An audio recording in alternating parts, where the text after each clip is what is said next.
extra stuff. But today's class is on transaction flow and things that we sometimes overlook or miss in a transaction that could be very detrimental to its success, or things that could actually, make it more successful. And to me, some of these things are, more like from a legal standpoint about don't forget to do this, don't forget to do that, because it could be a big deal with the contract. But some of them are also just like how to stand out with your clients, really. Because I think at Bricks, we do try to do more than the average agent. We want to represent them in the entirety, not just legally, not just making sure they get in the house. We like to make sure that we give them all the oohs and the ahs on top of it. And when we get to the oohs and the ahs, I'm going to share the screen so that I can share, and I will email this out as long as Angie's okay with it. Angie has, actually, we'll go with oohs and ahs first. There we go. Angie has checklists. So back whenever I started with Vicki, we had checklist for listings and when we represented a buyer and whenever it was under contract. But I was a transaction coordinator for her and I did her marketing and I didn't know real estate. So these checklists were for me to make sure she was on track, right? So the checklists that we had were different than what Angie has. Angie's are very are filled with a lot of details that are not, I think you could benefit from both. So ours was just a simple checklist with like, hey, check it off as I go.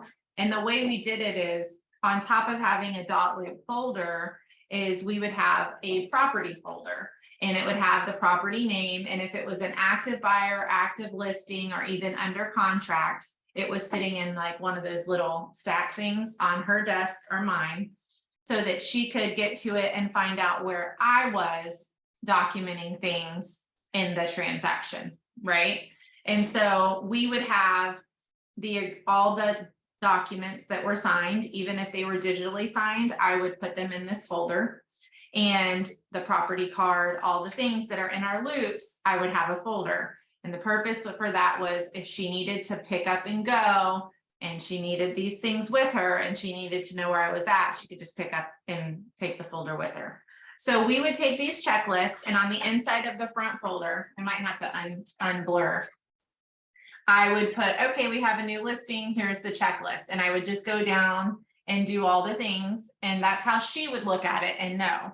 And I actually incorporated this process when I started myself, because even I was kind of experienced, but I was still new. So I needed something to help me remember, you're so excited, you've got a new listing or whatever, like, oh crap, what do I do next? Or don't forget the little things, right? So I would utilize this, and it was big. It was really big when I got started, because when I got started, I had no idea what was about to happen. And I just went boom. And so transaction after transaction, just blessed, right? So this was huge. So the way we would change it is now we've got the listing, and then it goes under contract, and we have an under contract checklist. And I would staple it on top of this, and I would go back and forth and make sure that both lists were kind of being done. And it just helped me track my transaction. Now, I will tell you that over the years, I kind of got away from it. I got more experienced, and I said, oh, I'm mentoring now, and I have all this in my memory. But then one summer I had quite a few. I think I had like 11 closings in just a small few months.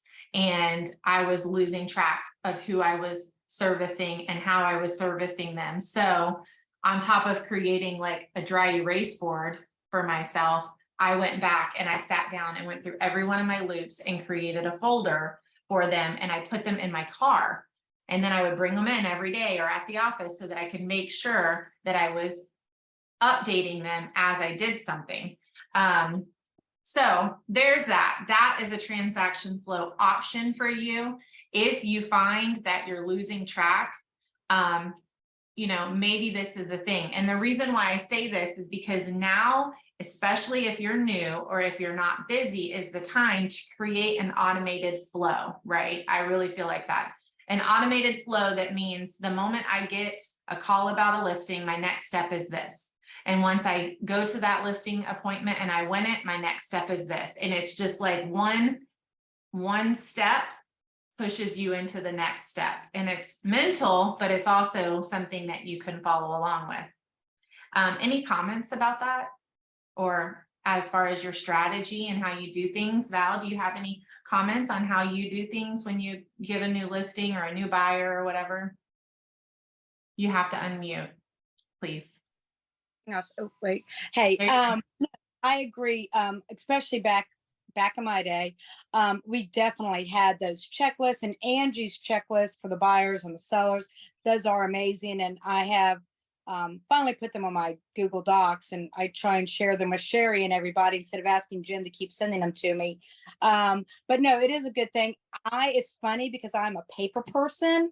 I have gotten away from doing any file folders, but I definitely think that especially being a new agent, or like you said, you have 10 or 11 contracts all going at once. I think being able to just visualize it instead of having it on your cell phone or having it on your computer, having that visual touch the paper is still a smart thing to do. I'm sorry, I was listening. I have a little bit. No, little one assistants are.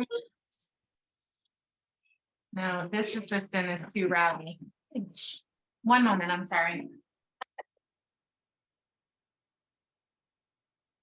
Ding, ding, ding, ding, ding, ding, ding. The dog. Oh, I thought it was your Pants kid. on. Jeez. But anyway, that's my thought. And also writing things in your calendar, doing alerts for that. The escrow is due on the 3rd. Doing little alerts on your calendars that will beep at us, and then we go, why is it beeping? And so you do look. I think that's probably helped me more than having a paper trail. That's huge. And in whatever system you create, it's a system that you actually set up the moment something happens. So like, I am really good about putting it in my phone and setting reminders. I'm also good with like running lists on my desk. So as long as I sit here every day, but heaven help me if I forget to come sit it, or if I think I have an easy day and I don't come check my list, because then all has gone crazy. But there's also the step of when you're in dot loop is creating tasks and reminders for those tasks. And you will get an email on the day that the task is due, and it'll tell you. So like when you set up your dot loops, and I can share this if anybody's interested in me sharing the screen and showing you, or I can show you privately. But in dot loop, there is a task list at the bottom of the loop, and you can put did escrow deadline. You could put something as simple as that. And then you set the date and you set the person who it gets assigned to, and that person gets an email. So if you're working with someone, this is great. If you've got like 2 people, if you're co-broking or co-listing or co-buying, however you want to say it, with someone, and one person's doing certain things and the other person's doing the other, then hey, set up these tasks to send emails to each other to remind you of the different things that need to, different deadlines, or set up calendars, or go to your checklist. Whatever the case is, it's really, really important to create a system that you stick with. That's the big deal, and to me, I don't stick with the paper, but I know that when it gets, chaotic, to go back to it, I probably should just do the paper. But a little bit of a reason why I don't is because one time I did the papers and then I just throw them away. I mean, it's so wasteful. So now you can't see it, but I don't have the folders, but I have my closing checklist right here, and it's, it's filled out and everything.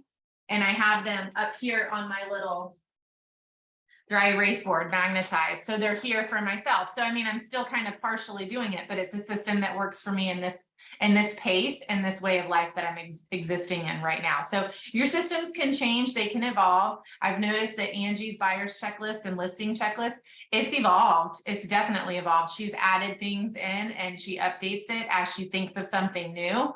So it's like a live document in a sense. So, the other kind of thing that I thought that we would touch on is a little bit too on how to ooh and ah and stand out as an agent. And it is when we go under contract, whether we are the listing side or the buyer side, setting up a template. We, a couple of us, have templates in our emails that we automatically fill in the dates and the information, and then we send it out. And so what I'm trying to get to is, like, you're a buyer's agent, you just secured a contract, and you want to now introduce yourself to the title agent, the lender, if you haven't already.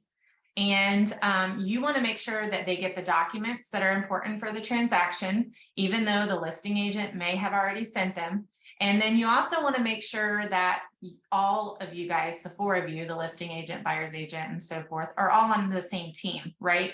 And you all have the same information. So in the template that we have set up, it's basically all the dates, like, executed on this date, escrow is due by this date, loan application due by this date, title commitment, loan commitment, inspection period, deadline, all the important things. And you go ahead and fill it out. You also go ahead and include title agent. This is her information. I know you're sending her the email, but you're also sending a group email to the listing agent, the lender, and that email may get pushed on to other people as the loan originator pushes it to, like, a processor or whatever. So it's really great to have your actual contact information, the listing agent's contact information in one email, so that someone can search that email back up or print the document out or whatever the case is. So the way we have that set up is in email templates. Has anyone not set their email templates up where you can change your signature? Or does anyone have interest in me sharing my screen and showing them? No, that's okay. That means you guys are all doing it. And I'm so proud of you. It's okay if you don't choose to do it, but I think it's a great wow factor. I think it sets the pace for one. And I know that there's, no leader versus, runner up, but you're setting the pace of controlling how things are going. And I like to be on top of that. I like people to know that I'm on top of it and things aren't really going to slip through the cracks. Things happen, they do happen, but at least if you set that pace, you're setting that introduction or whatever, it's really helpful. And you can reference it. You can print it and put it in your folder. The other one I do, go ahead, Valerie. Sorry, I also do it to my buyers. Now what? And I probably skipped you, but No, I definitely do that to my buyers, that this is your effective date. I'm the time clock. Here we go. And I do it for my sellers. I mean, I know you said that you send it off to your lenders. I make sure they have all the title company information, and I don't have a email yet. But yeah, I do it. So the only reason we suggest the email template is because it just makes it easier. You don't have to retype the whole email. It's just a template. It's like, hello, congratulations. Looks like we're under contract. So there are some things that are preset in it for you, so you don't have to fluff it and you just input, right? But yes, go ahead. Do you also send that very filled out transaction form that we have on our dot loop along with that to the title company and the lender? No. You don't? Oh, yeah. No, but it's okay if you do, and that's fine. And maybe it is way more informative. I just send buyers. I just say the buyer is so-and-so and so-and-so. Here's Mrs. So-and-so's email and phone number. Here is Mr. So-and-so's email and phone number, or whatever the case is, or a seller, vice versa. Yes, I do send an introduction type of congratulations, we're under contract, to the seller or the buyer. It does look a little different. We have these templates and we can show you what ours look like. I can share them. I'll share the email because if you want to make sure that your wording is correct, or if you like something on the others, that's fine. You can type these emails every time if you want, but mine usually, like my buyers one, is titled, I think, congratulations, you're under contract. And then I say it again in my first line, and then it's like, okay, so now what? And then it talks about it's an exciting period, but there are a lot of things that have to be done to make sure you stay legal and to make sure that we can actually get to the closing table on time, and they have to be done in a time period that's, important to follow. So, we can share that for you. You can create your own, make it sound like you know what I mean? But either way, those are things that you can do to like, wow your buyers, wow your sellers, and set the pace for the transaction. The reason why it's a great asset to the buyers and the sellers is because they don't have to go, gosh, did when is the inspection period over? Okay, well, let me just go look at my email. Or where was I supposed to send that escrow check? When the buyer is like, oh, I know she said it was due by this date, but where did I have to take it? When I say where to take it, I say it is due by this date at this time, and it has to be in a money order check or whatever. And please make sure you deliver it to this office at this address. Like, I'm very specific. There's no question about what they're doing next, so that is another way. Any comments or questions, Sherry, Angie, David, about how you guys kind of, or, okay. What? Why are you laughing? I'm going to go down to my notes really quick. Okay. Any more fluffy ones? Fluffy, this could be considered fluffy just because it really bit me in my tail one time. Remember to tell your sellers that every little piece of personal items are expected to be removed from the property unless conversations in writing have taken place about what should be left, to include wire hangers that you don't want to throw away yourself, sandbags that you think are important because you've piled 40 of them up in the back of the property, and on closing day the northerner buyer thinks that sandbags in Florida aren't really important and they're just an eyesore. Check with them first. always check because sometimes the buyers don't want the half bottle of chlorine for the pool. They don't trust that it's still good or whatever. And no matter what sometimes the sellers say, we thought they could use them. All the paint cans that have like this much paint in them. Oh, well, we thought you could just use the color.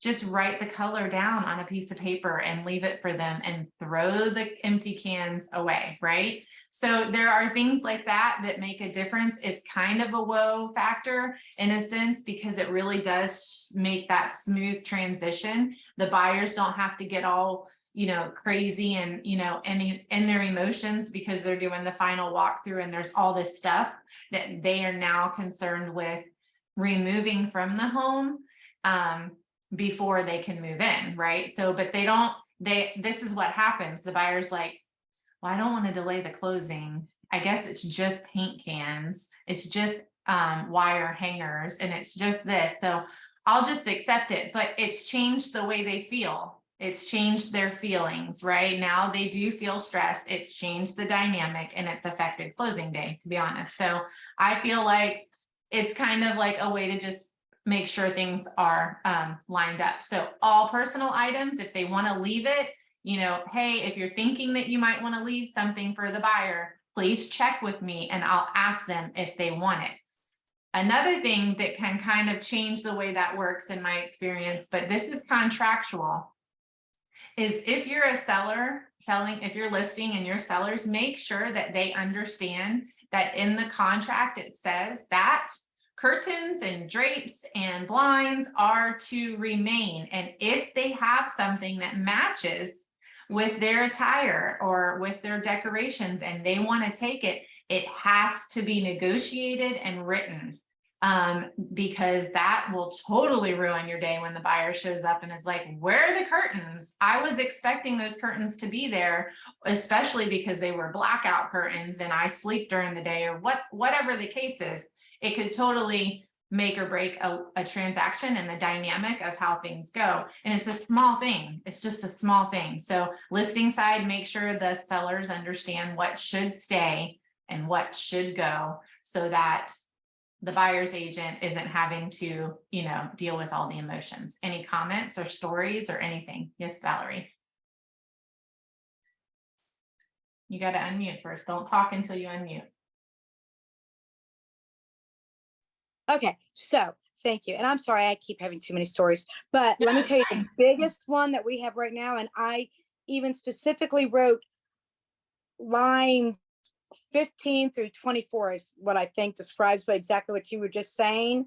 I even put it in to stay if applicable on the transaction on the contract. I mean, I reiterated it, and even the listing agent was like, oh, well, I didn't see that. The mounts on the wall for our TV sets, that needs to be written in my humbled opinion, in the listing agreement.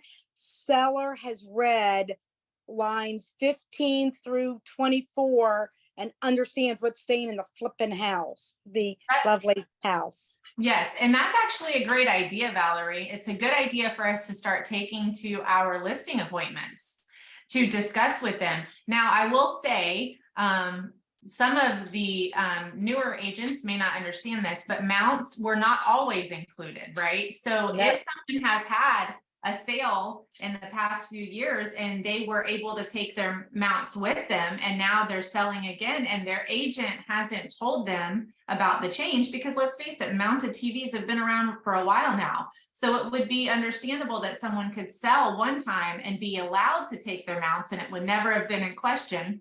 And now it's part of the contract that they stay. The reason why it was added is because so much was happening after the mounts were being removed, because those things carry and hold heavy TVs. So the holes are massive, and it doesn't all, then you have to, well, the buyer has, or the seller has to fix the holes. Well, they don't always do that well and tastefully. There are some other caveats to that. Sometimes the mount doesn't fit the TV that the buyer is bringing in, but that becomes a buyer's issue. At least it was left in condition. So you're right. That's a great point, is maybe clipping out some of the information that's on the contract about what should stay when it goes in the contract, and ask them in advance, any problems with this? Should I know what I need to exclude, so that a buyer is already expecting it? And then you can put it in your listing to either in the realtor remarks or in the public remarks, TV mounts do not stay. Seller will have licensed professional repair wall or something. Just let them understand the difference. But go ahead, Val. And the Ring doorbell. Oh yeah. My last sale to in fact, I need to buy them one still. The seller took it, and the cameras on the side of the house. To me, if it's attached to the wall, it stays. That includes shelving in the garage and those things. Did we want to lose the deal for $500? No, but it was very annoying, and I'm ending up paying for a new system for them. Yeah. And so when we get to that conversation about it, I have struggled myself as I've moved to you can only disconnect at a certain point in time as a seller leaving the home. So you don't really want to disconnect and not be able to view things until you've sold. But then when you sell, everybody's moving along and the buyer's like, well, I can't activate it on my side, and So another way to ooh and ah would be to create a document that says how to transfer your ring. I mean, I know it sounds simple, but are we trying to, we want to streamline how many conversations we're having between people, right? Hey, my buyer says she can't log on to the Ring because the seller hasn't disconnected. Okay, let me call the seller. Seller, can you disconnect? Well, I tried. I did this and this. Did it not work? Let me see. You know what I'm saying? How many conversations happen? But if we took the time, and it would really only take one person doing it and sharing it with the brokerage. I know Angie does that, and I know Val do that. You guys take the time to fill out documents and then you share it with everybody. So if anybody's inclined to do that, it would be a great asset. And this, like you said, to also extract that part of the contract and just add it to your listing packet, like your presentation of things that, you want to have a conversation with the seller about. Great advice. Good advice. Great advice. Okay, so I think the last thing on the ooh and ah, I feel like this is kind of already a buyer's agent responsibility, but I also feel like sometimes we get to the point where we're like showing so many houses that we're like, okay, well, if they even like this house, then I'll look for this information for them.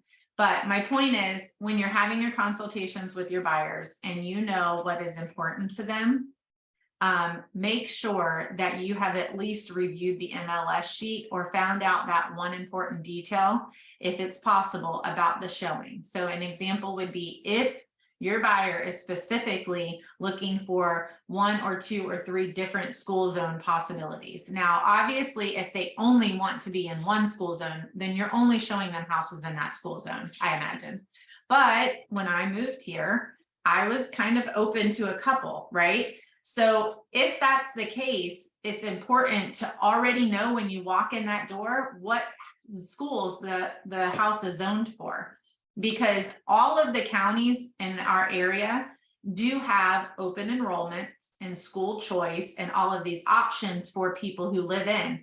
However, if you buy in at the wrong time, you are subject to your school zone, and you may have missed lottery opportunities or whatever. So yes, it's great information to be able to say Marion County is on a school choice lottery system, but if you buy your house after the lottery, then you've just kind of out of luck. So when you show up, if that's a detail that's important to your buyer, have that information.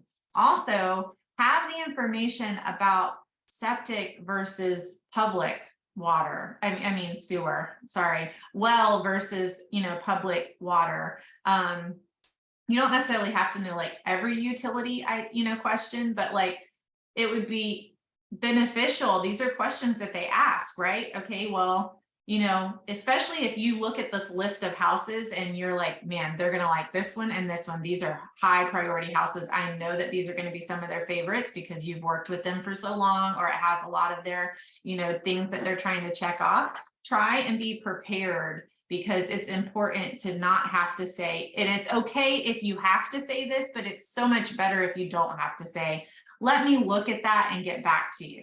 Because by the time you've seen so many houses, you're going to forget, they may get all consumed, whatever. They're not always going to be able to predict every question they have, obviously, but the ones you can, because the listing information shares it, or you have the ability to research it briefly, even if you're researching it in your car. I'm going to tell you, a lot of times I've looked at all the listings that I'm showing, but I don't remember which one has which. So I've got my papers in my car, and before I get out and walk up with them on my little book, I'm like, okay, and I highlight the things on my papers. So that might be a little something for you guys to do too. I highlight the taxes, I highlight whether or not it was homesteaded. I look for like water source and septic or whatever, and I look to see if there were any details in the seller's disclosure. If it's included in the listing, I print it and bring it to the listing with me, because I highlight any details about like, oh, we pumped the septic last year, or the roof was replaced on this day. Because believe it or not every listing agent includes all those details in the listing. So you might not know some of that information until you look at your seller's disclosure, if it's offered on the listing. Any thoughts or suggestions or comments? I swear this is my last suggestion. No. If you are, I know I feel like I'm always talking too much. If you are at a house and they're saying, hey, what utility company is here? And you're like, really don't know. I mean, go to the meter box, and on the tag, there's a little tag on there. It says Seiko or whatever company it might say, with Lacucci, Duke, whatever. And you look like a genius. And all you do is reading. I never do that. Oh, really? Something. Yeah, no, just go to the meter box and you can figure out, I get so excited, and just figure out and just look at the little tag that's there. And that's an easy way to figure out what utility company is with that home. That's awesome, Val. Thank you for sharing that, because that is something that it makes sense that the tag would be there, but I've never thought to go to it and look for it. So thank you for sharing that. I knew something. Old dogs can teach new tricks. Yes. Well, and when in doubt and you don't know if it's septic or the county sewer, just look for the greenest grass patch and be like, it's likely on septic because that looks like it's the drain fields. That's always how I handle some situations. But it's better to feel all knowing, you know, it's a confidence boost for you. It makes you feel good when you're able to answer the questions, which definitely affects the dynamic when you're with them. And it helps them to trust you because you're all knowing. So you want your clients to have faith and trust in the things that you are going to give them. By all means, if you have to say, I'm sorry, I don't know that information, but I'm happy to get it to you, write it down. Do not forget it and get it to them, whether they liked the house or not, whether you know it's not their top 3 at the end of the day. If you told them you were going to find something out, find it out and call them back with it. If you know that that was like not, even when you walked out and they said that's probably not going to be their house, still look it up if you said that's what you were going to do. I'm trying to go down here and just make sure I'm not overdoing it too much. Moving on a little bit to some contractual things. We kind of touched a base on it a little bit about, like, you know, making sure the items are included. You got to go. Okay, bye. Thank you. There's only a couple of things actually that I have that I can think of, and I'm happy to open it up for discussion. But something that I learned recently, and Angie's probably gonna be like, Danielle, I've told you this time and time again, but on a mobile home, you always have to look for the HUD certificate, right? The HUD certificate saying that it was, you know, set in place and to county standards at the time.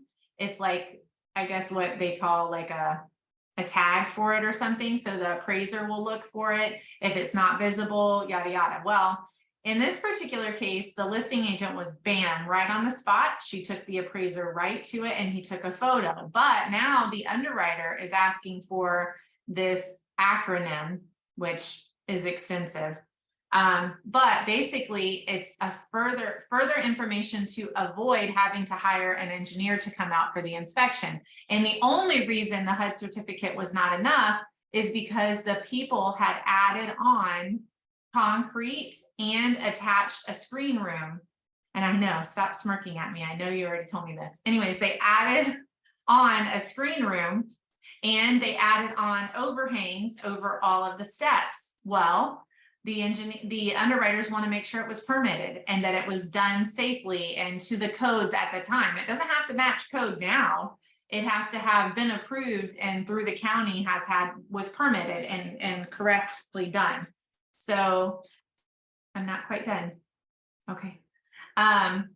So anyways, that is an important thing to think about. So fortunately for me, my home inspector went above and beyond, and prior to the actual home inspection, they sent us a report of all of the permits that had been pulled on that property through the county. So I was able to share that report with the lender. And then he was able to call the county and get actual finalized permit copies to provide to the underwriter. So that was an additional, oh, anyone can miss that. Well, I mean, I'm sorry. The question was, what loan does that apply to? It is current for an FHA on a mobile. So I don't know if it applies to others. It's just something that the underwriter is requesting. And I know that the underwriter has to be happy. So I'm going to make them happy. And we're finding the docs to make them happy. So I already told him, I'm like, if the underwriter doesn't approve this, let me know immediately. I want the engineer out there because I need to get ahead of it. And I know sometimes that process can be lengthy. So, but as of right now, it has been fine. So that was a big learning thing for me. Something that could have been missed, but now I'm sharing it. So hopefully you'll know in advance that when you're showing mobile homes, think about that, ask the questions of the listing agent, or do your own research on the county records looking for permitted information. But if you have a home inspector that is not providing a permit checklist, that's a huge thing to ask them to do. It was all included in the fee. Another thing that I know that we kind of all take for granted is remembering to share when certain time periods and deadlines have been completed and the buyer, if you're a buyer's agent, has satisfied something and is moving forward.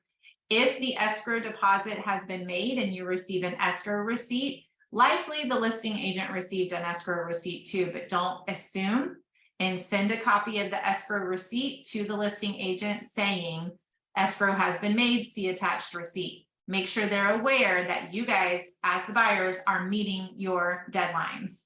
When it comes to loan application, you get confirmation from the lender. Ask the lender to email you that loan application has been signed and completed. If that's the case, then you can forward it on. If you don't have something like that from the lender, but you know it's taken place, email your listing agent, loan application completed, right? Same thing about loan approval. So in your contract, you have to be very delicate with making sure your loan approval period is timely and lengthy as the contract period, because sometimes loan approval doesn't happen till days before closing, sometimes the day before closing. If for some reason your loan approval period is, let's say your contract's 60 days, and you let the default of 30 days happen on your loan approval, and your buyer is still looking to get actual approval, even though in your head you're like, there's nothing that's going to fall apart, they're just dotting I's and yada yada.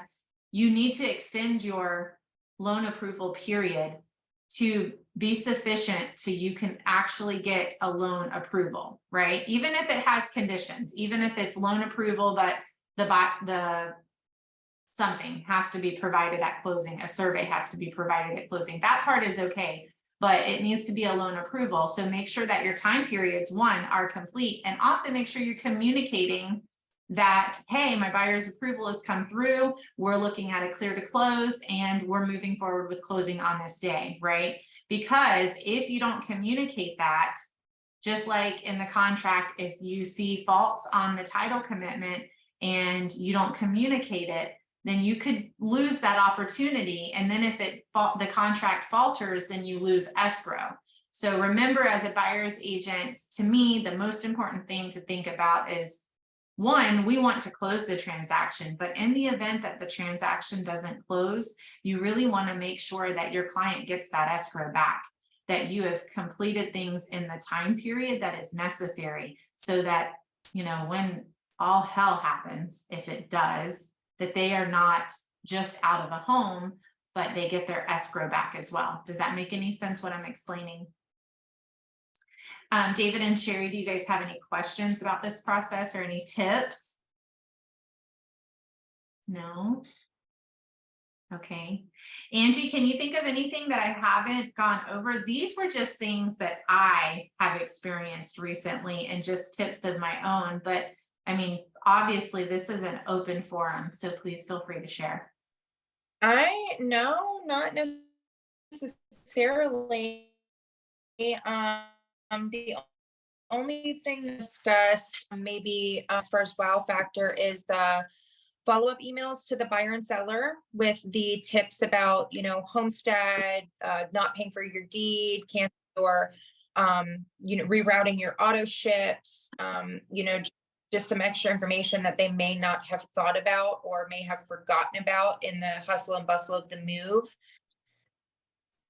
I remember you telling me about that yesterday, and I do agree that would be beneficial. Another thing that I noticed that Angie did, I kind of did this before, but not with the same outcome, is I used to save.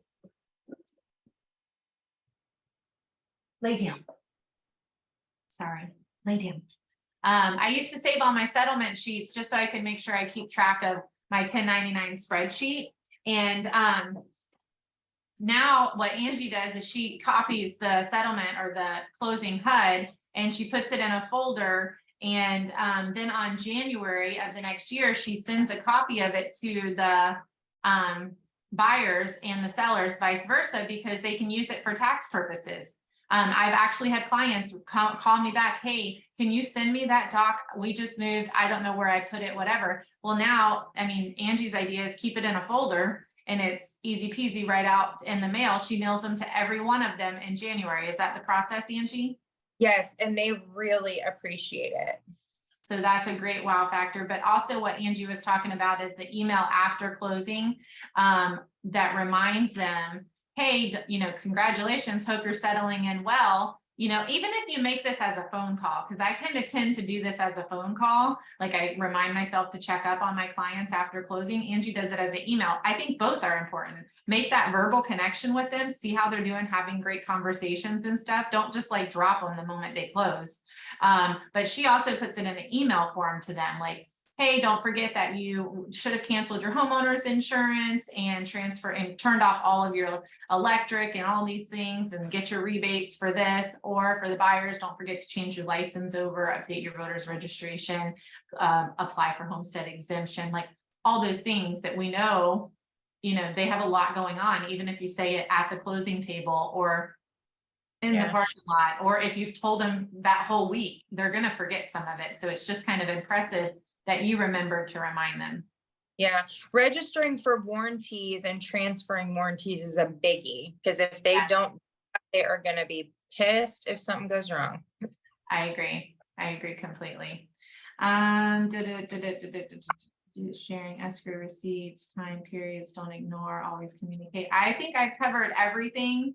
I've got this set up. I didn't end up sharing it, but I'm going to send it out to you, Sherry and David, because I don't know if you have them. I'm going to share the templates that we put in our emails. It's basically an email signature template, and we just titled the signature differently, so it's in your Gmail settings. If you need us to walk you through it, myself or Angie can easily do that. I'm going to share Angie's buyers and listing checklist. Her checklist is just for you, okay? And it's not necessarily one that goes in a folder, but you can put it wherever you want. And it's just like all the things. It even goes into details like in the first week, don't forget to do this, this, and this. Second and third week, do this, like all these things. The 1 week before closing, she's got it broke down, very detailed. So I will send those out to your emails as well. Save them to your drives, print them out however you wish.